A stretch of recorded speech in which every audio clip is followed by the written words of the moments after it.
bodies in perfect balance, in perfect shape. Thank you, Father God. Hallelujah, for our blood sugar that is being normalized by the power of the blood of Jesus and the holy word of God. O Rabashende Brabashanda Brabayanda. Urabala Bashanda Barabayanda Brabalayanda. Rabayanda, thank you for keeping our bodies strong. Father God, in our mind, in our will, our emotions, keeping us strong in our emotions in the name of Jesus. Right now, Father God, hallelujah, that we may not overreact to any circumstance, any situations, any words, oh God, of people against us, or any words that doesn't even have any meaning. Let not anyone overthink, oh God, negatively in the name of Jesus. But let the Spirit of God that is filled with creativity right now, that whatsoever things that are true, pure, lovely, and of good report, we can think on these things as the virtues of God flow through us like rivers of living water from the depths of our inner man, in the name of Jesus. The depths of our spirit, oh God, in Jesus' name. Thank you for the blessing and the favor today, the joy, the peace of God which passes all understanding, the laughter, money provisions, oh God, material provisions, oh Labayanda, divine connections, oh Labayara Valiri, Neyala Bakalayara Vihiri, Rushahare Vigarianda Brabayanda. Oh, oh. Let those who are sick be healed. Let those who are sick be healed. Thank you, Jesus, for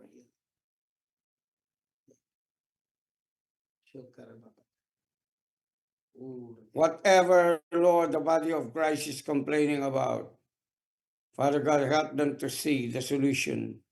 Help them to see, Father God, in Jesus' name. Yes, Father. Jesus. In Jesus' name.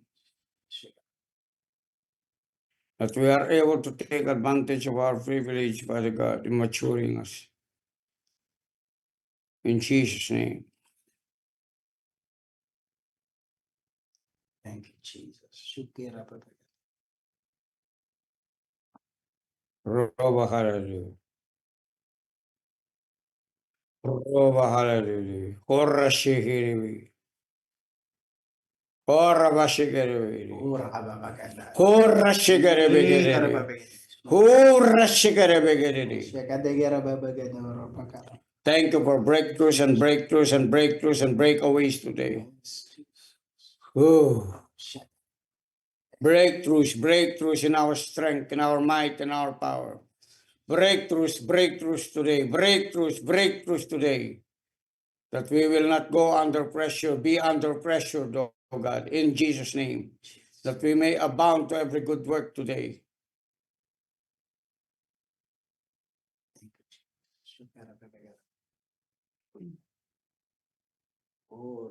Thank you, Father. We receive all of these things and praise your holy name. Thank you, Father God. Hallelujah. God bless you. God bless you for today. Hallelujah. God bless you. God bless you. God bless you for today. Thank you, Jesus. Alabayanda Vreshe Kereyanda. Rabashekarabayanda Vrasha Karedi. Rabashekaraboshukarabayanda. Rabashekarabayanda Vrabashekarabayanda Vrabashakarayanda. Rabashekarabayanda Vrashakarabayanda. Rabashekarabayanda Vrashakarabayanda. Thank you, thank you, thank you, thank you. Rabashiki. Rabashekarabayanda.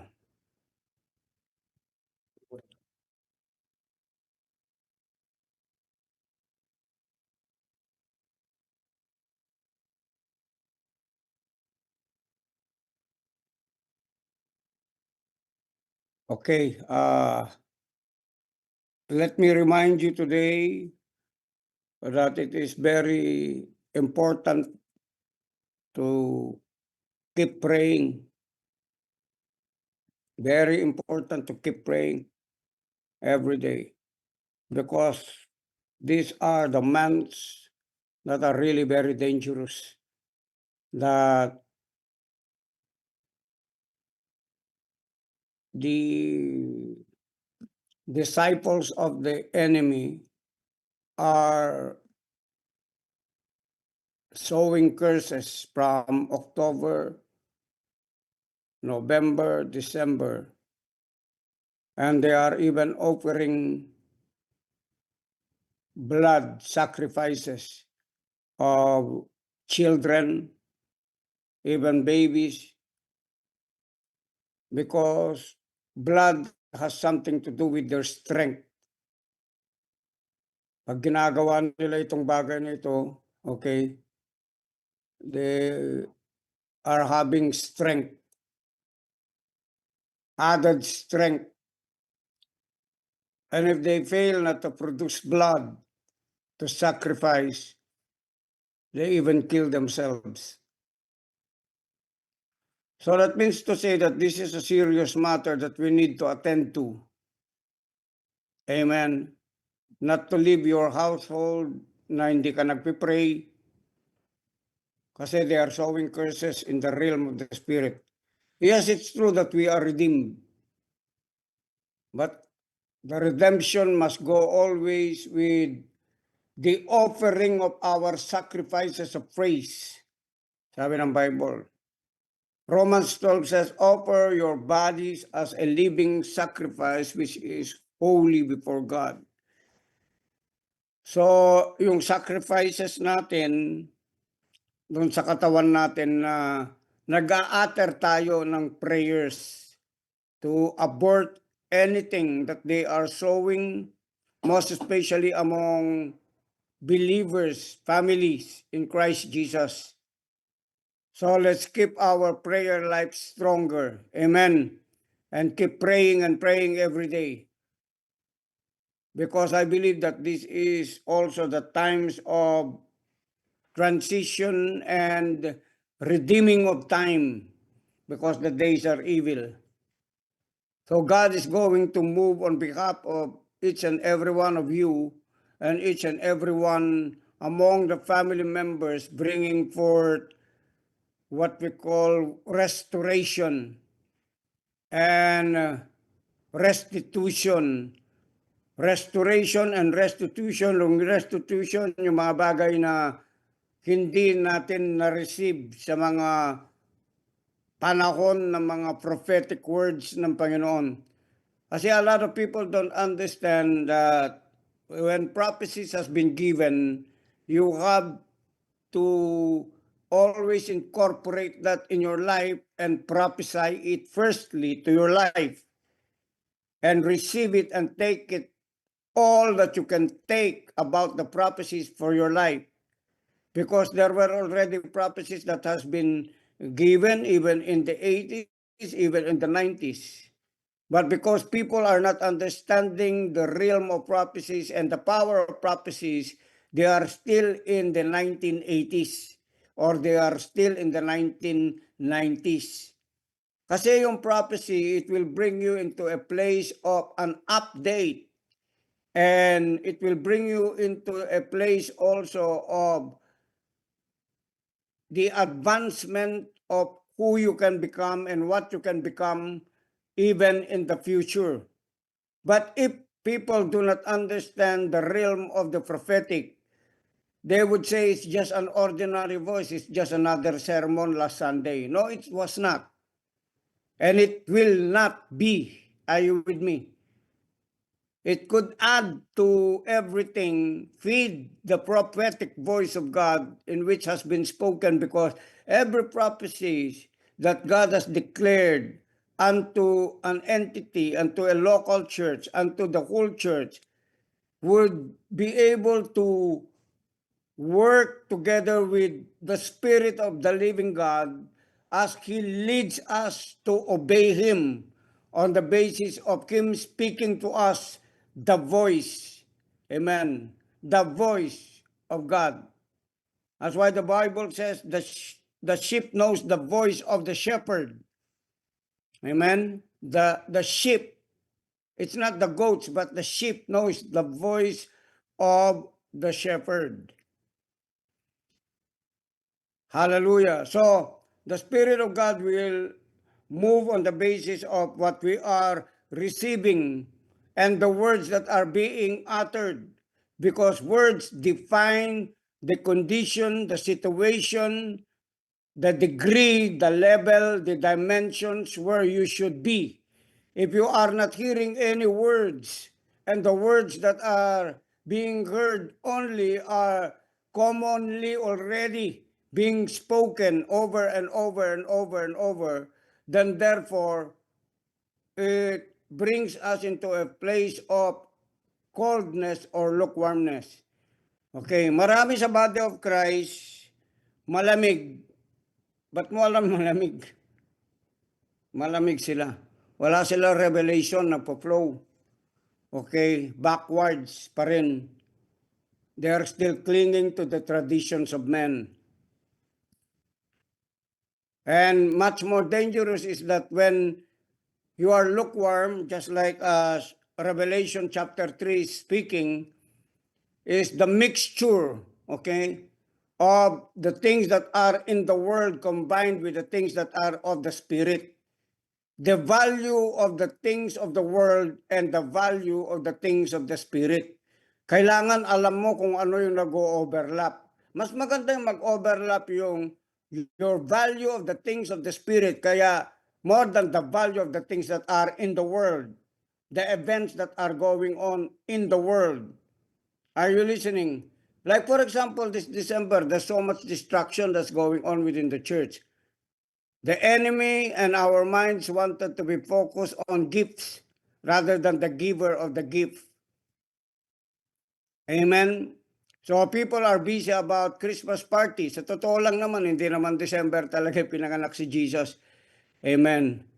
It might be probably September or October. Yet we are celebrating not really the season, we are celebrating the name. Did you get me? Let me repeat that again. We are not really celebrating the season, okay? Because we create the season in which we celebrate. We decide what season we celebrate. Do you understand that? We could choose, we could decide to celebrate Christmas today and the following day because Christ already is in us. So don't be carried too much away. Amen. I didn't say don't practice. I didn't say don't give God excellence. This is a party, but it is a season of party that we most treasure. It's just because it's about our Creator. It's about our Lord and Savior, Christ Jesus. Amen. Okay. So, meron pong mga bagay na redemptive, okay, redeeming. God is redeeming our time. Sabi nga ng Bible, redeem the time for the days are evil. Walk circumspectly, sabi niya, purposefully, accurately, redeeming the time for the days are evil. Now, in order for us only to be accurate is to always look unto Jesus, who is the author and the finisher of our faith. We cannot be accurate in our own. We can only be accurate by the grace of God, by placing our faith and our trust in the Lord and leaning not in our own understanding and acknowledging Him in all our ways so that our pathways be made straight in Jesus' name. Amen. That's how you separate from hearing your voice or the voice of a human being from hearing the voice of the Spirit of God. When you have the Word of God in you, and if you are not hearing tangibly the voice of the Holy Spirit, there is a written word written in the form of scriptures that when you begin to speak them, they become a living voice to you. That's why you have to speak the Word of God. Amen. Are you listening, people of God? Pag i-speak mo yung scripture, nagiging voice yan. Amen. The Word becomes voice. And when it becomes voice, amen, there is already an element in it. There is already a substance in it. There is already a spirit in it, because the scripture that you speak becomes a voice from your spirit. You utter it. When you begin to utter it, the Spirit of the living God goes with it by the anointing, through the Holy Spirit and by the Holy Spirit. Amen. So today, this is what God is doing to each and every one of us.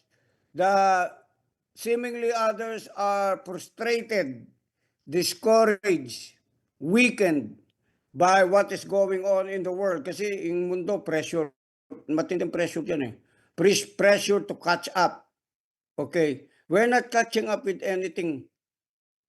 I said we are not catching up with anything. We are on time because Jesus is with us and the Holy Ghost is with us. Amen? Hindi tayo humahabol, wala tayong kinakahabol dyan sa mundo. They are the ones who's catching with us. It's just because anything that is in this world is from the delayed time, from the prophetic word already of God. Ngayon pa lang, we are already in the year 2025. Hello? I speak it in the name of Jesus. We are already in the year 2025. And those who are following us could understand that there is already an advance payment reserved for you. Those who are partaking of delivering the gospel into the world and to every person, you have already an advance payment for that. I don't know if you heard me. Amen. Okay, advance payment. Did you know, alam niyo si God nag-ooperate siya, accelerated at the same time, before we could see things that are happening or would come into order, because the mind of God is really very omniscient, scientific siya, no? I think I was at my age 7 or 8 when we were watching seemingly science fiction movies.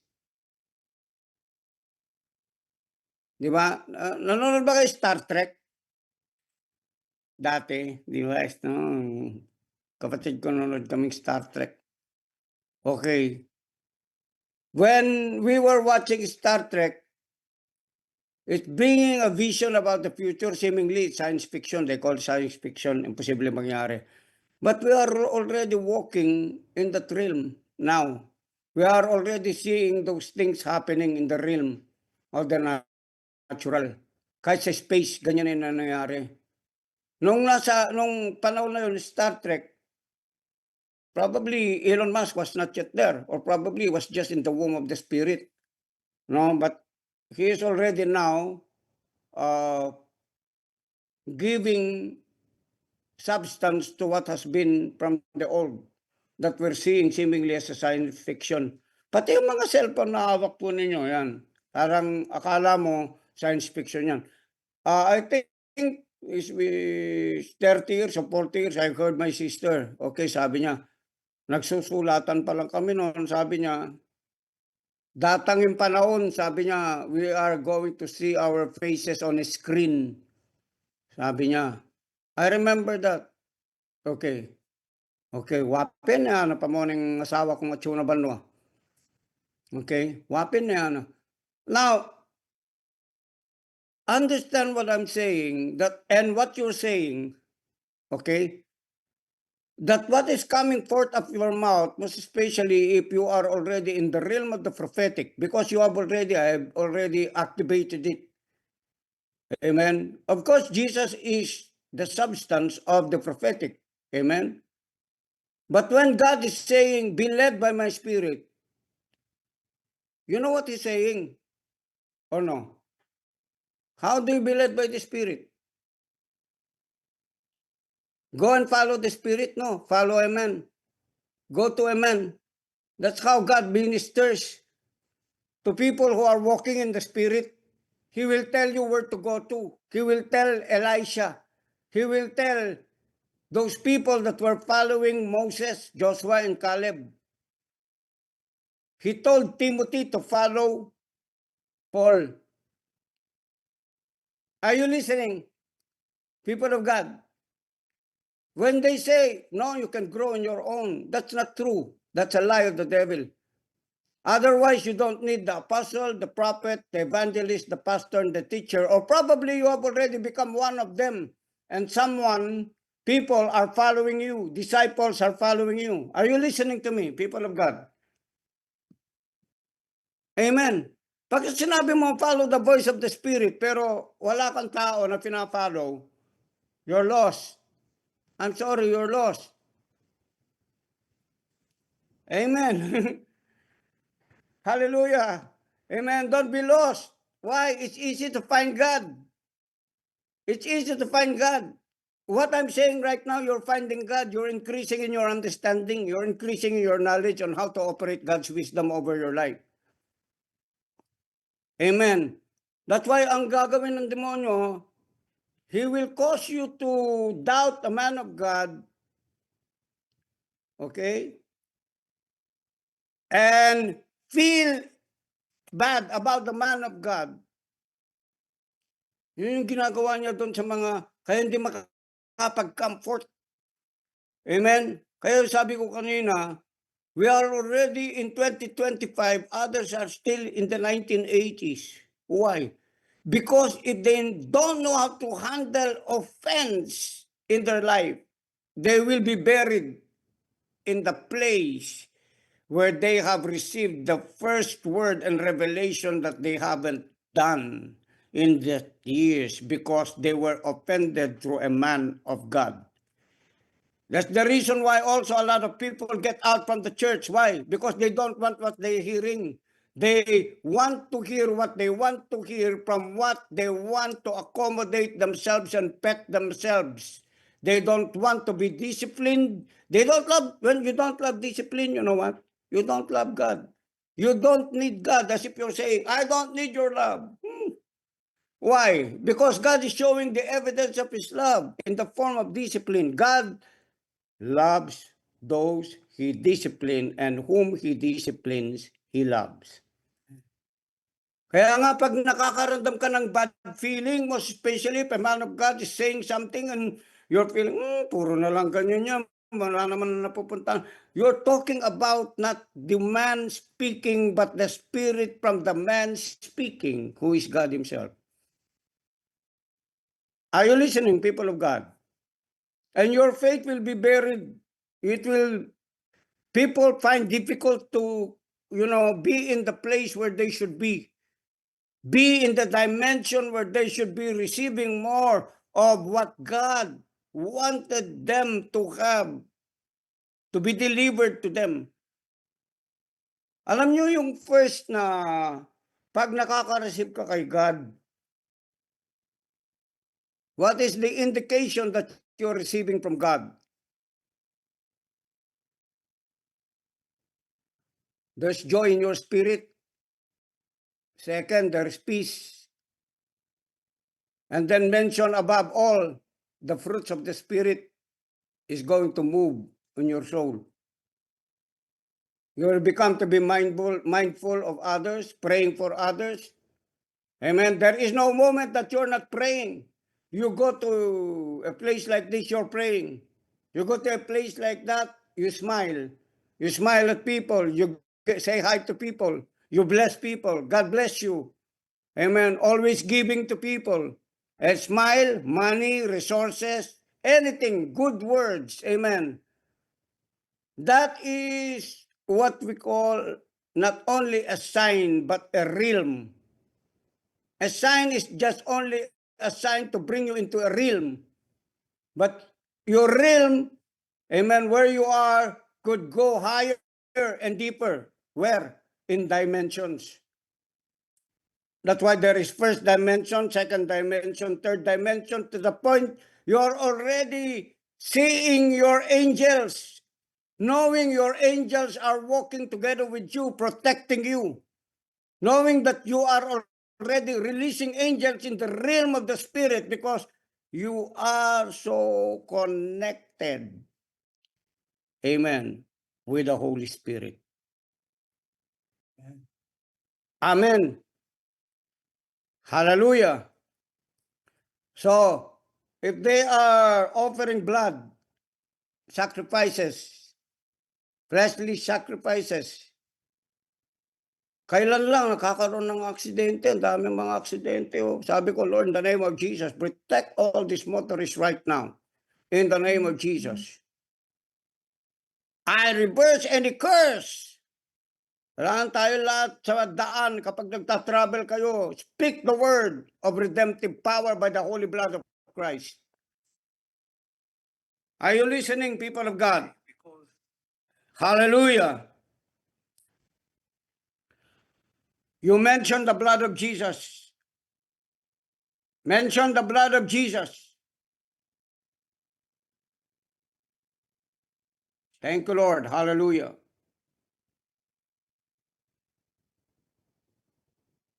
What is the power in the blood of Jesus? Let's rehearse some things in the power of the blood of Jesus. Your life is in the blood of Jesus. The life of the flesh is in the blood of Jesus. That means to say, the one that is circulating within the inside of you is the blood of Christ redeeming you from the cursed blood. Okay, yung blood natin, yun yung buhay natin, andun yung spirit natin. Kaya pagdating ng panahon, kapag tayo humarap na sa Diyos, we are going to acknowledge the blood of Jesus. Our spirit will be back unto Him. Amen, automatic yun. Yung mga souls na hindi tumanggap sa Panginoon, yun ang bibigyan ng judgment. If they live for God, obeyed God, did what God told them to do, their souls will be together with Christ, with the rewards of it in heaven. Amen. Okay, let's read some scriptures from about the blood of Jesus. Let me share this because I believe that it is very timely so that all who hear what I'm saying today, let's put the blood of Jesus, place the blood of Jesus unto every family member and to every friends, wherever they are, whether they are here or whether they are abroad. Amen. Let's counter whatever these disciples of the devil, who are the sorcerers, the occult practitioners, are speaking mostly against the church. Kaya kung minsan dinidivide nila yung church. Are you with me? What is the nature of the devil? Pride. Kaya unawaan po natin ito, no? Pag mayroong pumapasok sa isip mo dahil matindi ka lumatag, matindi ka mag-pray, mas matindi ka pa kayo, no? Beware of that spirit.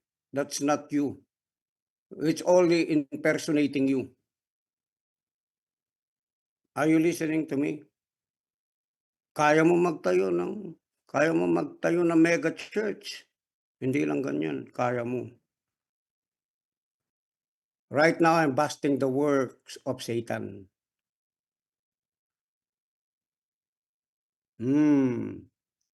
When you begin to listen to that voice, he will allure you. Sooner or later, you keep hearing and hearing and hearing and hearing that voice.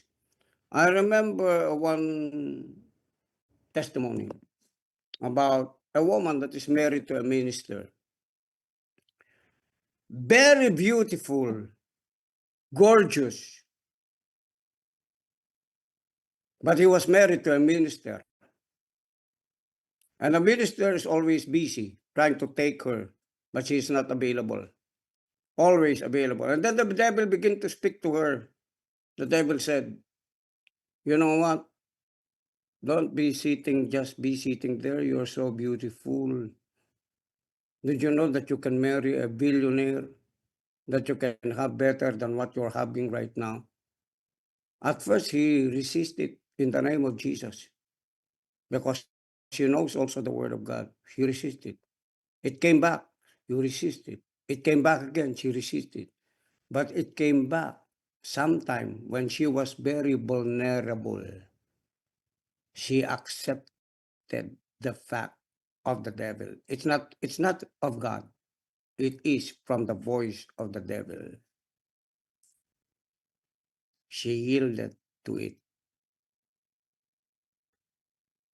Hello? And later faced the consequence of hearing the wrong voice. It was not the voice of God. Careful. This is a warning. God woke me up 2 times today. 12:30, I slept. 3:30. Then I went back again to sleep.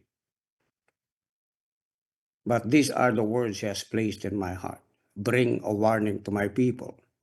Because when there's too much blessing, grandiosity in your life, listen to me, it's not bad, but don't get yourself off guard.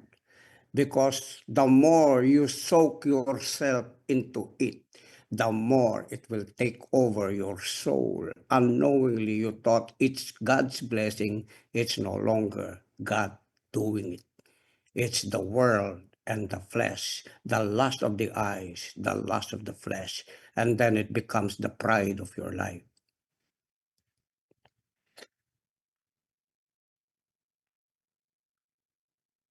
Praise God. It's just okay.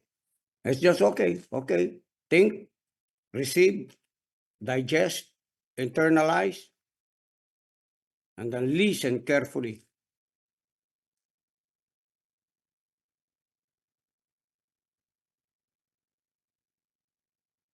First John chapter 1, verse 7.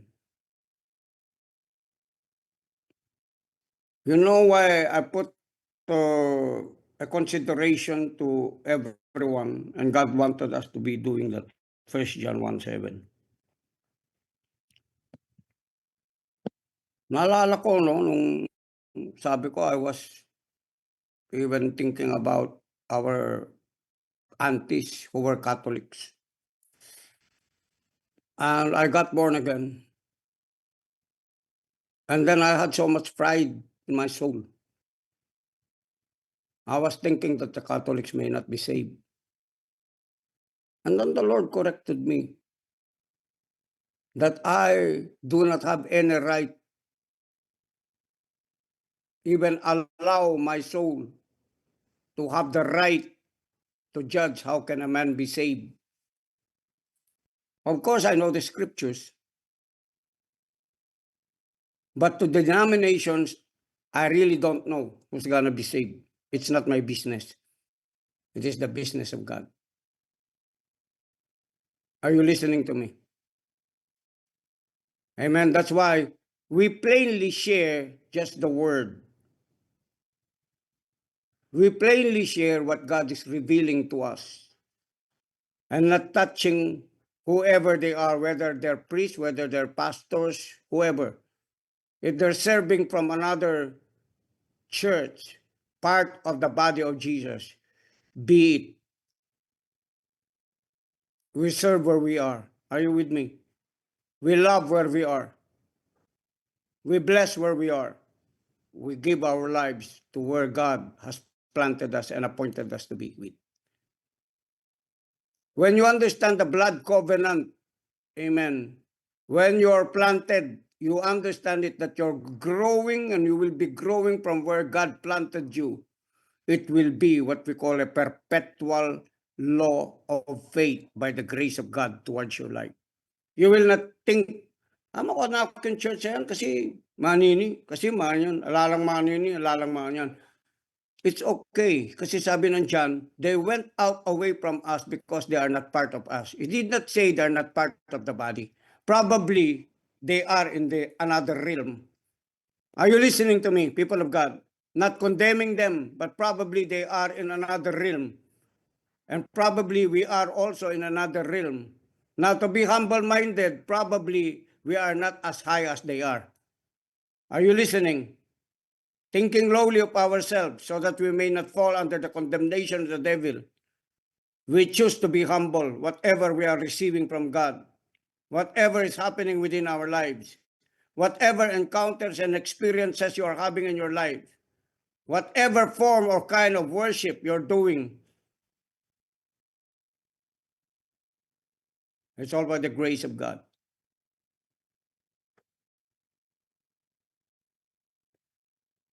Amen.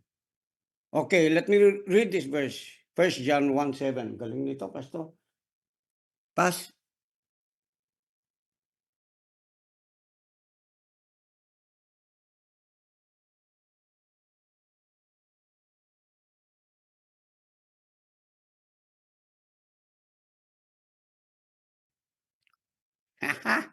Wow, I love this verse.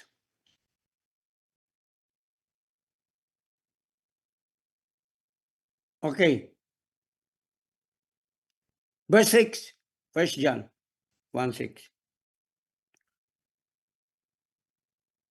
If we claim that we share life with him, but keep walking in the realm of darkness. I was talking about realm. What is the realm of darkness? Let's find out in this. We're fooling ourselves and not living the truth. Okay. But if, verse 7, but if we keep living in the pure light that surrounds him, we share unbroken fellowship. That is the realm of light. The realm of darkness is walking in broken fellowship. Walking in broken fellowship is walking in unforgiveness, hatred, malice. Are you listening? Hatred. All of that kind of stuff. Amen. That is only valuable to yourself. Sarili mo lang.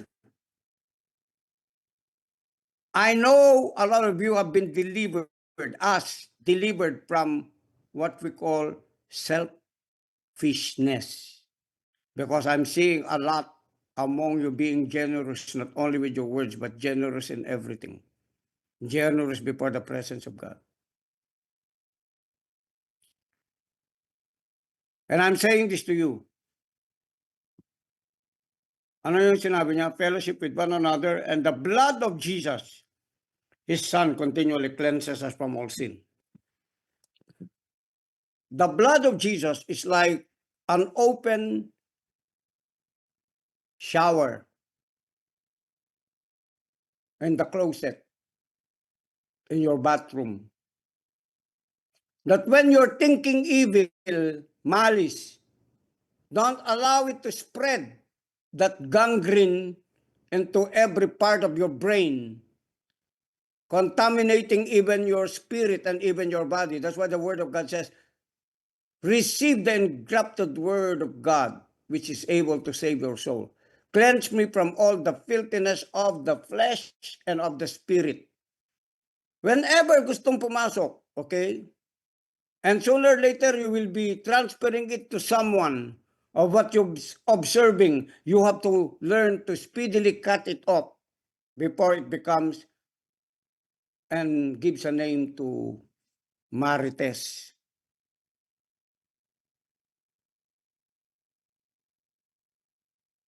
Amen?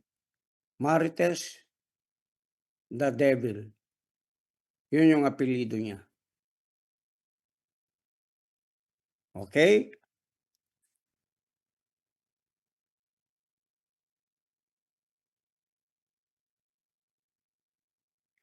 Verse 8. Very powerful ito kasi yung blood ng ating Panginoon has really the power to protect a household like just at the times of Moses.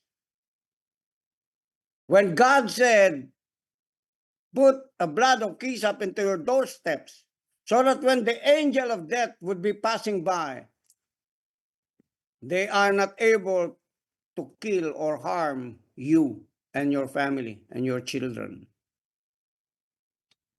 That means to say that we are covered by the blood of Christ Jesus and will be continually be covered by the blood of Christ. If someone is going to put a reminder, or if you are reminded by it from time to time over and over again, you have to take it seriously.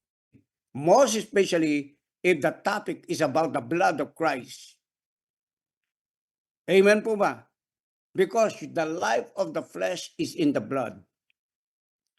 Right now, in the name of Jesus, I decree and declare that all of the family members of the family of Powerhouse, our communities, be covered by the blood of Jesus.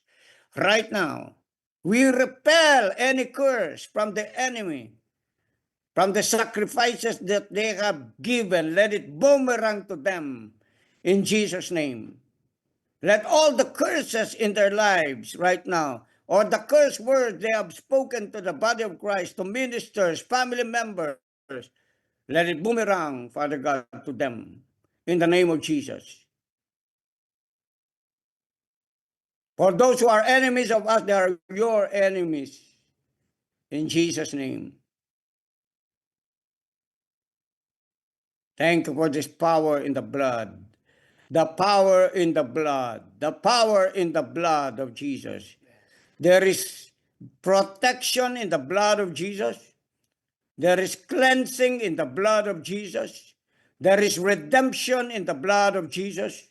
There is justification in the blood of Jesus. There is divine protection totally, spirit, soul, and body by the blood of Jesus. Right now, let the strength of the power of the blood be able, oh God, to secure all God's people, ministers of God, leaders of God, in Jesus' name. We also plead the blood of Jesus as we make this an intercession and supplication for all the motorists in the places where we are living right now, in the streets, in the highways. Let the angels take over as we plead the blood of Christ Jesus over the highways, delivering people from every entrapment and snares of the devil in the form of accidents, in Jesus' name. And let the angels guard right now the highways of the living God. In Jesus' name. In Jesus' name. Amen. Okay, let's, as a believer, amen. Thank you, Jesus. Ano sabi ng Word of God? If we boast, verse 8, if we boast that we have no sin, we're only fooling ourselves. Okay. Now, the correct rendering of this is this. Okay. If we boast that we have not sinned, okay, because the Word of God says that we have been forgiven all of our sins. But it doesn't mean to say we don't stumble. When we sin, sometimes we stumble. Are you with me? What do you do with it? You just admit I stumbled. And then, what do you do with it? You confess. You either confess it to someone, confess it to a pastor, confess it to your brother, you could pray together. But never confess it to a marites. I said never confess it to a marites. Because it will make your sin citywide, nationwide.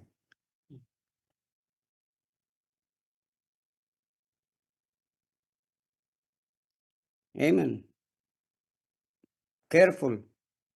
Go to ministers who know how to handle secrets.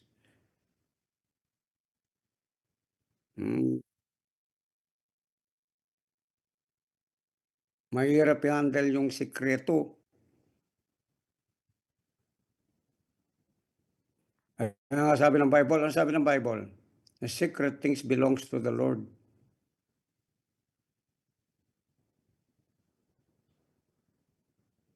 Amen. But those who learn to handle secrets. What does the Lord say? Amos 3:8. There is nothing that I will not do in secret unless I reveal it first to my servants, the prophets.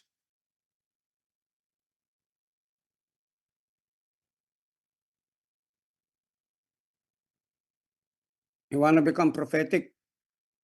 Learn to handle secrets. Amen. Okay. Now, what did he say? Verse 9, but if we freely admit our sins when his light uncovers them, he will be faithful to forgive us in time. Every time, God is just to forgive our sins and cleanse us from all unrighteousness. And he will continue to cleanse us from all unrighteousness, sabi ng Bible. O dito natin makikita yung ginagawa ng mga Catholics, Probably they heard this, they read this. They confess, kaya mayroong confession of sin sa mga pare. Kuha ba natin? Okay naman po yun. Lalo na kung uncovered, di ba? Nakikita natin pag yung doon, yung room of confession, di ba may cover, no? Pero hindi talaga nila, maliban tanong nila yung pangalan, sino ikaw? Okay? So this is still good. Amen? This is still good because it will heal us from traumatic experiences. It will heal us from deeper wounds. And then you are also able to administer whatever you have been healed from. You know the formula. What is the formula? This is the formula. From the unbeliever to a believer. From the unchurched to church people. This is very effective. Amen. Hallelujah. Remember the blood of Jesus kasi ito yung essential ito eh. Hebrews 9.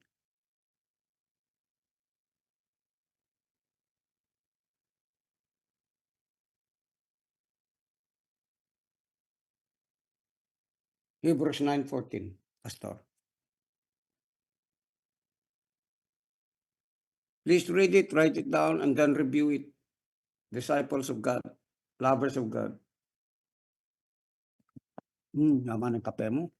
Solid.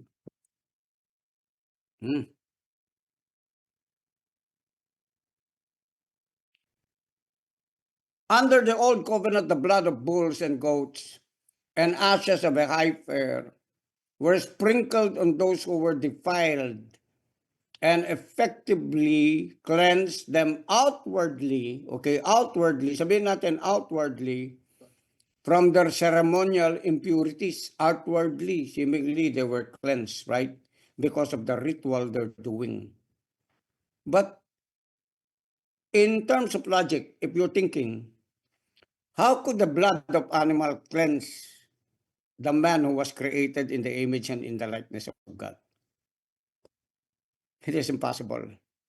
But because God ordained it just that way by that time, that's why it's not permanent kasi it doesn't have any power to cleanse you permanently while you're alive. The only blood that has the power to cleanse you permanently is also the blood who is the image and likeness of the Father. Now, think of yourself right now. Think of yourself right now. What kind of power in the blood do you have right now?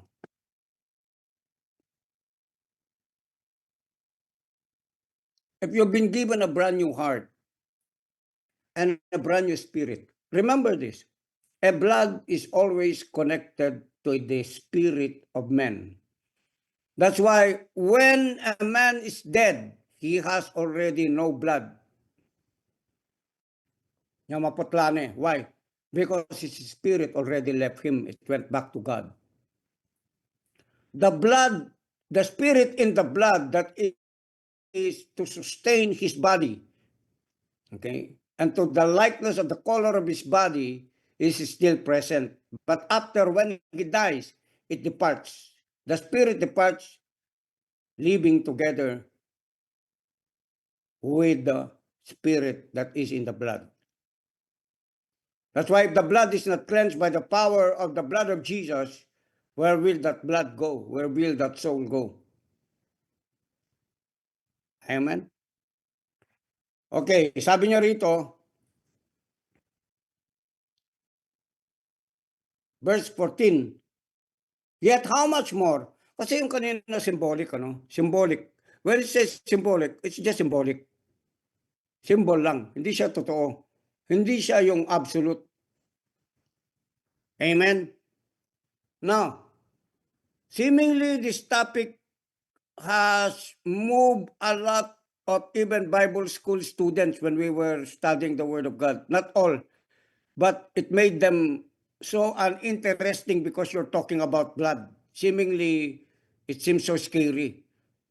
Vampiric. Tama ba?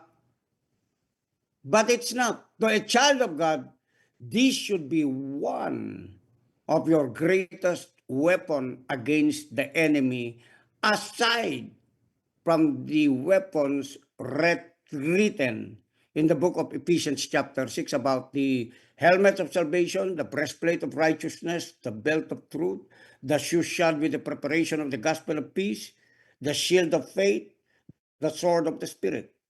But it has not been mentioned, the blood. You see, when God speaks about something, He makes the most important thing a secret. Now, to those who are seeking God and following the voice of the Holy Spirit, they will be discovering it because God only reveals Him secret things to the people who are prophetic like Him.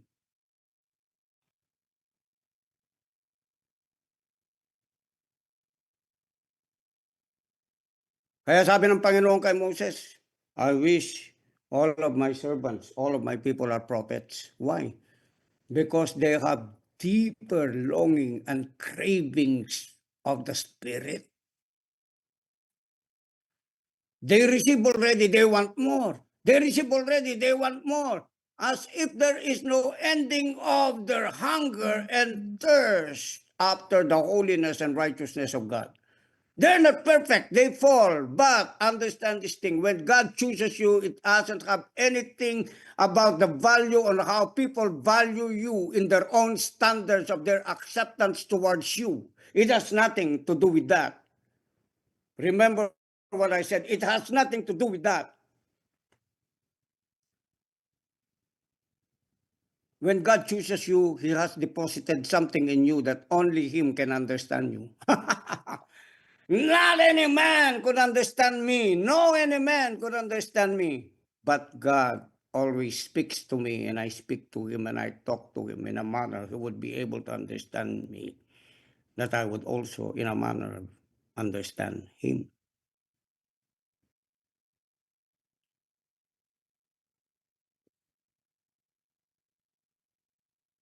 Verse 14. I think we're going to finish on this. Nag-uumpisa pa lang tayo, tapos na pala. Talagang spirit ni God, ibang klase.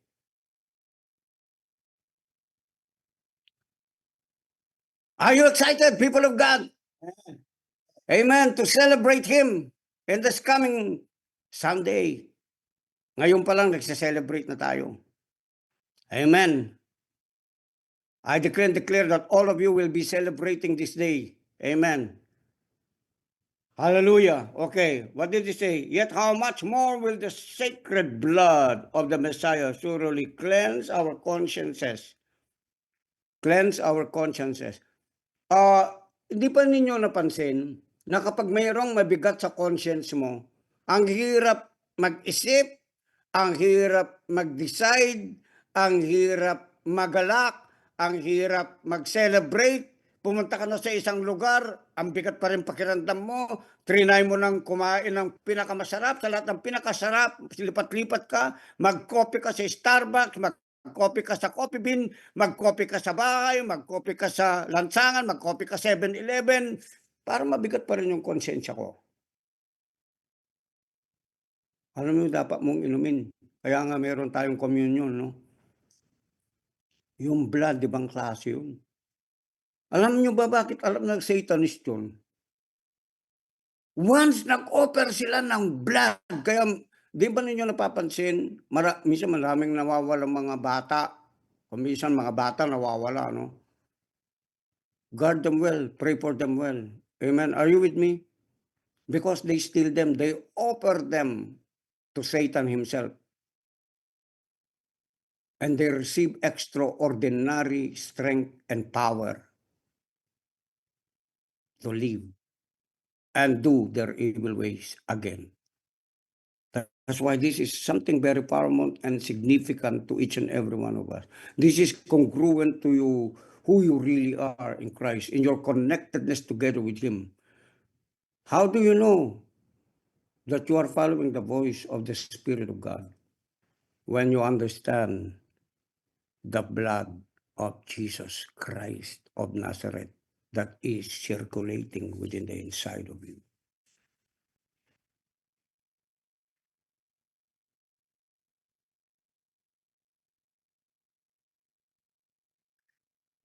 Ay sabi niya, how much more? Say it, how much more? How much more? How much more? Talagang more ito will be the sacred. You see? The sacred. Meron siyang differentiation, meron siyang distinctability. Okay? How much more will be the sacred blood of the Messiah to really cleanse our consciences? That's it. When you're feeling heavy, stay in the blood and in the Word of God. Revelation 12:11. We overcome the enemy by the blood of the Lamb and by the word of our testimony. The blood goes into the word, and the word goes into the blood, and the blood mixed together to cleanse you from all dead works and all dead consciences. It will keep you alive in God. That's why revelation will keep flowing out of you. It will not stop, because that is the Spirit in the blood of Jesus. Makikita mo yung mga overcomer, yung mga talagang kahit anong gawin ng devil sa kanila, demonyo sa kanila, they still stand strong because they understand the power that is in the blood of Jesus Christ. I pray we will have one worship song on Sunday talking about the blood, singing about the blood, speaking about the blood, because this is what Christmas is all about. It's about the birthing of Christ Jesus for the redemption of humanity by the offering sacrifice of His blood towards humanity. Without it, every celebration in this Christmas time, people have missed it if they don't understand this blood. By this blood, the portals have been opened up.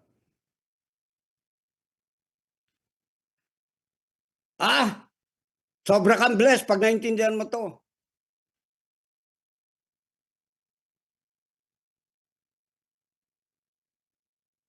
Sobra kang blessed. I said sobra kang blessed, yes. Sobra kang blessed pag naintindihan mo ito. Paglalabas na sa ito, naintindihan mo ito so much.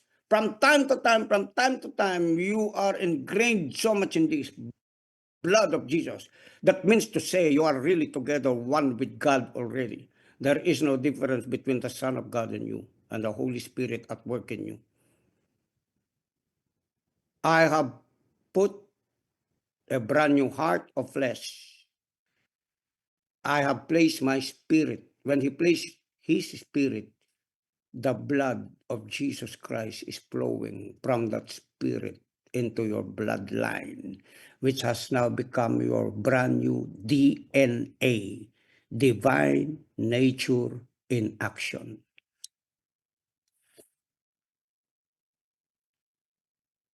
JR, masyado serious ka dyan kung ka ng kanta, no? About the blood. Yeah. Power, my brother, you are the composer of Powerhouse. Bring it on. Hallelujah. At yung matamis mag-gitara dyan, yung marunong manligaw sa Diyos, bigyan mo ng masarap na akorde. Amen. Can we do that? People of God, I'm not joking. Amen. This is from the Spirit. Please do it. Done. And so kasi ganito yan eh, no? As I've been talking to even the past worship team, sabi ko,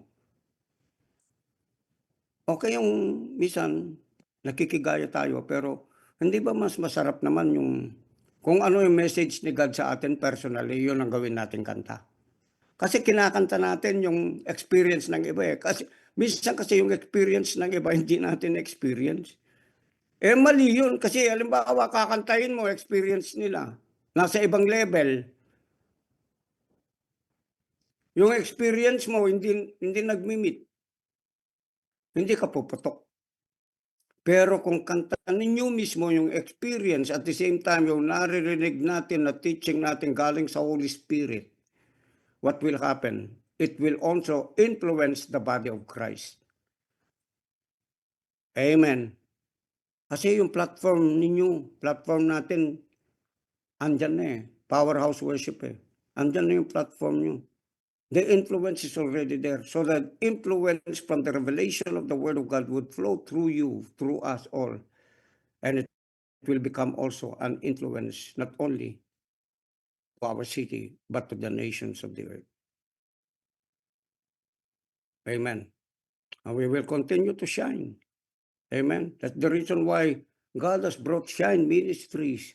Because I've been mentioning always Isaiah chapter 60. Arise, shine, for the glory of God has risen upon you. Woo, hallelujah. There's one man here being brought by God, amen, to let shine the glory of God into the dark places where he is ministering the word of God together with his wife. And the people of God that are being trained, young girls are being trained, sooner or later they're going to be prophetess of God. They're going to speak as the oracles of God.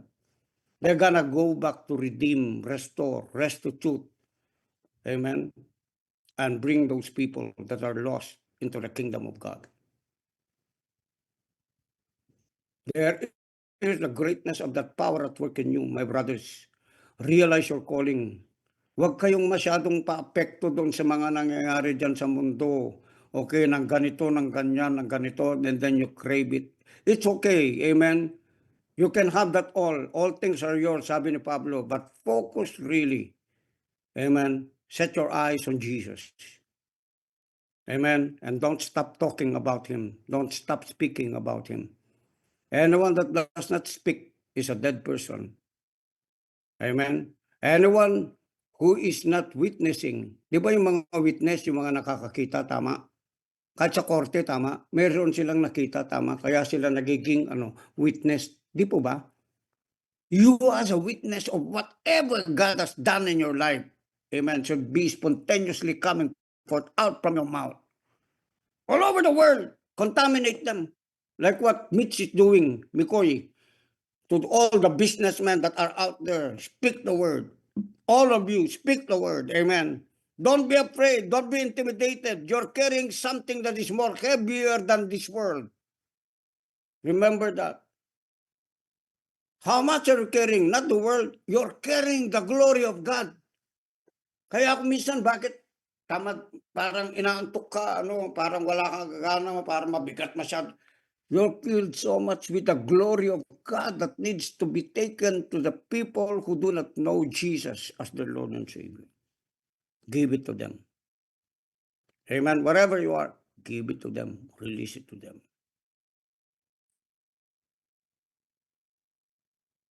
Okay. Let me read the last part. For by the power of the eternal Spirit, for by the power of the eternal Spirit, for by the power of the eternal Spirit, He has offered Himself to God as the perfect sacrifice that now frees us. Listen to this. But now frees you. This is the origin of your freedom. This is the source of your freedom from our dead works to worship and serve the living God. You see? I did not even read it. I already spoke it ahead because it's revelation. I just read the scriptures to confirm what I said because it's one. We are one with the Spirit. You are one with the Spirit of God by the power of the perfect sacrifice through the blood of Jesus. Brothers and sisters, remember this thing. You are sealed by the blood of Jesus, and no one can take you out. And all of the people that are connected to you, in whom you are discipling, once you proclaim and decree it over them from the top of their head to the tip of their toe, others may leave, but they will always be remembered, because the blood of Christ speaks. The Bible says the blood of Abel speaks, but there is a greater blood that speaks. What is it? The blood of Jesus Christ. Brothers and sisters, I will have to stop. I just pray, put it into remembrance. I pray that we're going to sing a song about the blood of Jesus in Christmas celebration. Could you find me? Amen. Could you incorporate the praise and worship team? Talk to them about the blood. Or we can talk about the blood so that we will have substantial celebration. Amen. Okay, God bless you all, people of God. I believe in you that God's going to use you powerfully. Amen. See you.